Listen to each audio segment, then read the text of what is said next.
After going to hell, I realized I just wanted to have fun. And I didn't want to have a pessimistic outlook. And as I came out of that, I was also researching the novel because the oil business is the largest business in the world and it is a monster. And I started not knowing anything about it, even though I'm fourth generation oil patch and grew up in an oil town, Calgary, Alberta. But I'm a girl, and when I grew up, oil business was for boys.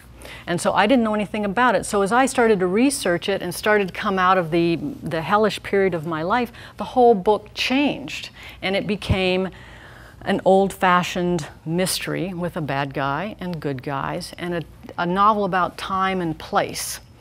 And a couple of key things happened while I was researching it, very fun stuff. I mean, this was the journalistic initiative of my life, cold calling the oil business. I mean, these guys don't need to talk to you, and furthermore, they don't want to talk to you.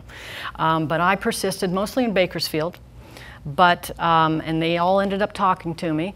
But I was in Houston, I was in Calgary, I went all over the place trying to get somebody to talk to me. Two key things happened for the book. This is a WILDCAT drilling operation, drilling for natural gas, because at the time I started researching this, natural gas was the big coming thing, the whole shale. Now it's all hydraulic fracturing and a big problem. But at the time I was researching it, everybody was going, natural gas, tight gas, shale gas, coal bed methane, all this unconventional natural gas. The U.S. is enough to be has enough in reserve to be energy independent. Everybody's going crazy for natural gas. So it wasn't, the downside of that wasn't a problem at the time, but I was up in Calgary, my hometown, and somebody told me about a couple of Calgary companies that got their behinds kicked with a WILDCAT drilling operation in Kern County. I thought, well, Kern County, okay. So I went to the DOG in Bakersfield and looked at this well they drilled, and it was fantastic. I use it as the template for the drilling operation in here.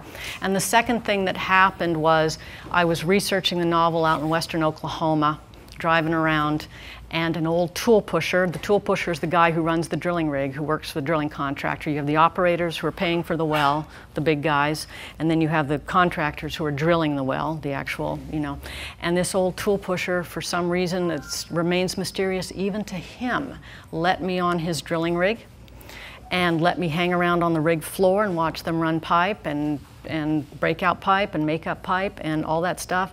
And he agreed to tell me everything he knew about the oil fields, which he'd been in for 50 years.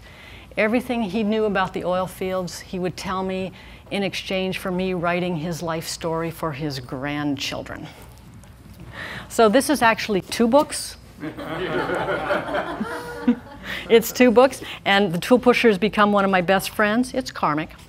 And this book ended up being a fond portrait and fond hello and goodbye to grassroots American oil and to the fossil fuel age and to a family tradition.